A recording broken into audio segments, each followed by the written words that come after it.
Assalamualaikum warahmatullahi wabarakatuh. Saya akan menjelaskan bagaimana kurikulum pembelajaran geografi yang diterapkan di negara Jepang. Masuk ke topik pertama, yaitu analisis situasi. Jadi bagaimana sih kurikulum yang dilakukan atau diberlakukan di negara Jepang? Kurikulum sekolah di Jepang disusun oleh bagian perencanaan kurikulum yang terdapat di dalam Kementerian Pendidikan atau MEX. Paduan kurikulum di sekolah disebut Gakusu Shidoroyo atau GS, yang diakui secara hukum sehingga pelanggaran terhadapnya akan dikenai sanksi hukum. Paduan kurikulum yang berlaku di Jepang antara lain adalah sebagai berikut. Yang pertama yaitu GS 1947, selanjutnya GS 1951, selanjutnya lagi GS 1961, GS 1971, GS 1980, GS 1992, dan GS tahun 2002. Penyusunan publikasi kurikulum ini dilakukan selama 3 tahun sebelum diterapkan.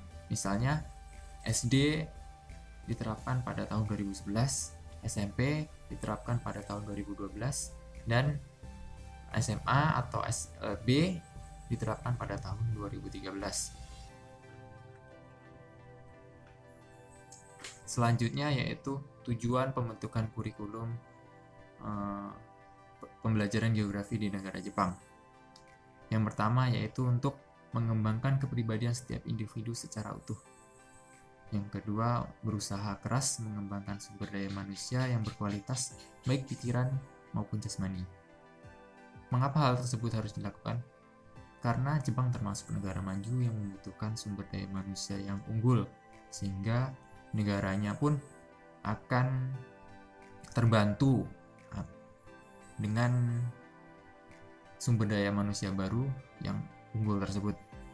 Selanjutnya, mengajarkan kepada setiap siswa agar senantiasa memelihara keadilan dan kebenaran. Yang D, setiap siswa dididik untuk selalu menjaga keharmonisan, menghargai terhadap lingkungan dan sosialnya. E, setiap siswa dituntut untuk disiplin, menghargai waktu, dan memiliki etos kerja yang tinggi.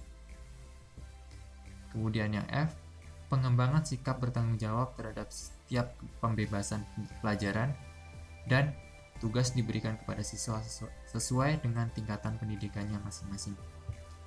Yang terakhir yaitu meningkatkan semangat independen setiap siswa untuk membangun negara dan perdamaian dunia.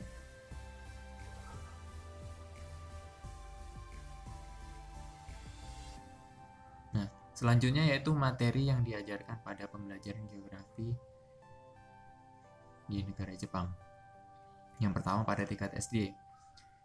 Kurikulum SD Jepang hampir sama dengan kurikulum SD di Indonesia. Perbedaannya terlihat pada materi pelajaran Seikasuka atau kebiasaan hidup yang diajarkan di kelas 1 dan kelas 2. Mata pelajaran ini bertujuan untuk membina anak-anak dengan cara hidup mandiri sehari-hari. Daripada memulai pelajaran IPA atau IPS, Jepang lebih memilih memperkenalkan tata cara kehidupan sehari-hari kepada anak yang baru menyesuaikan pembelajaran di TK, yang lebih memfokuskan kegiatan bermain daripada belajar di kelas. Selanjutnya pada tingkat SMP. Kurikulum SMP juga menitik beratkan pada pendidikan bahasa Jepang, matematika, IPS, dan IPA. Pelajaran bahasa asing diajarkan dalam bentuk mapel pilihan, diantaranya yaitu bahasa Inggris, bahasa Prancis, bahasa Jerman, dan bahasa lainnya. Serta pelajaran bahasa Inggris baru dijadikan mapel wajib di level SMP pada kurikulum 2002. Yang ketiga pada tingkatan SMA. Dibandingkan dengan kurikulum SD dan SMP, kurikulum SMA di Jepang paling sering berubah. Perubahan tersebut tampak pada nomenklatur mapel, kategorisasi, dan sistem penjurusan. Serta sifat khas kurikulum SMA adalah kompleksnya mapel yang diajarkan. Yang terakhir ada Yutorishiku atau 5 hari sekolah, Ichiru Chikara, dan Sogo Tekina Gekusu Jikan. Kurikulum SD cenderung statis dari segi perubahan mata pelajaran, tetapi terlihat kecenderungan penurunan jumlah jam belajar per tahun. Penurunan jam ini terlihat secara nyata pada tahun 1980, yaitu ketika Yutoriyuku mulai diperkenalkan. Kurikulum Yutoriyuku atau kurikulum 1971 adalah kurikulum yang sangat syarat materi, sementara sekolah-sekolah di Jepang belum memadai baik dari segi fasilitas maupun kemampuan gurunya.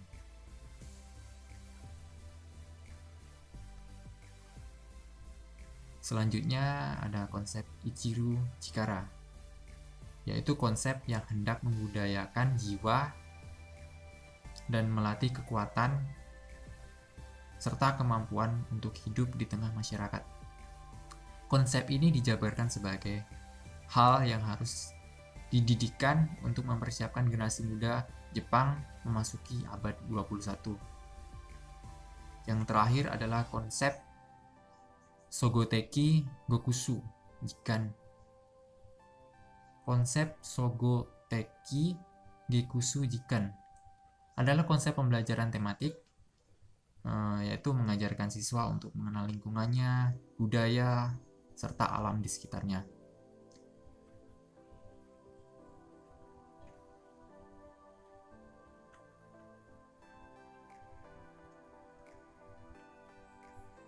Materi yang keempat yaitu aktivitas pembelajaran di negara Jepang.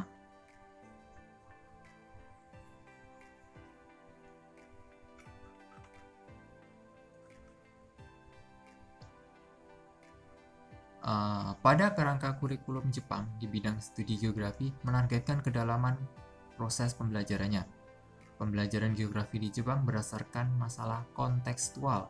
Peserta didik diberikan kebebasan pola pikir untuk menyelesaikan masalah.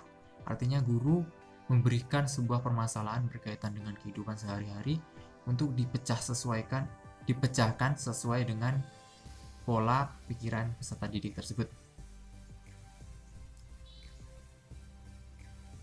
Hal ini tentu sangat berbeda dengan mata pelajaran geografi di Indonesia yang bersifat abstrak atau hafalan,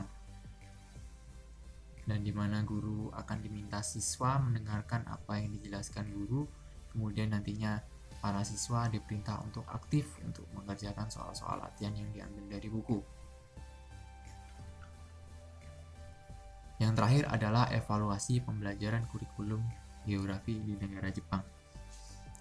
Pada pembelajaran jenjang SMA di negara Jepang ini menyebutkan bahwa pemerintah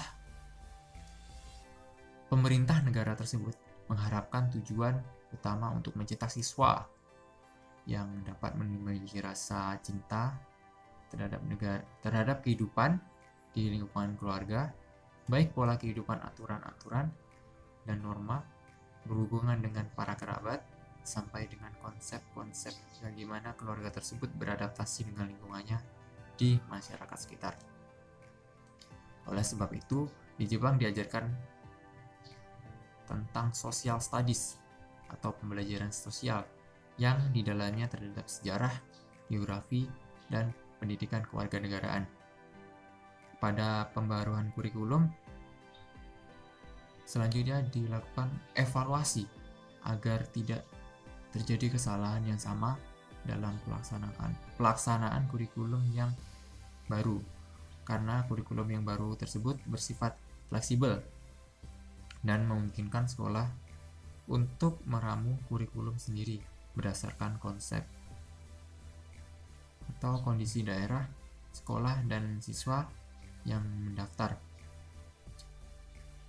Sebagai pengganti, kurikulum 1998 pada tahun 2001, Kementerian Jepang mengeluarkan rencana reformasi pendidikan di Jepang yang disebut Rainbow Plan. Isi Rainbow Plan adalah sebagai berikut. Yang pertama yaitu mengembangkan kemampuan dasar siswa dalam mata pelajaran yang menyenangkan. Yang kedua, mendorong pengembangan kepribadian siswa menjadi pribadi yang terbuka. Yang ketiga, mengembangkan lingkungan belajar yang menyenangkan. Yang keempat, menjadikan sekolah sebagai lembaga yang dipercayai orang tua dan masyarakat. Yang kelima, melatih guru untuk menjadi tenaga profesional. Yang keenam, pengembangan universitas bertaraf internasional. Dan yang terakhir yaitu pembentukan filosofi pendidikan yang sesuai untuk menyongsong abad baru melalui reformasi konstitusi pendidikan atau Kyoiku Gihon Hou. Sekian penjelasan dari saya, kurang dan lebihnya saya mohon maaf. Sekian, wassalamualaikum warahmatullahi wabarakatuh.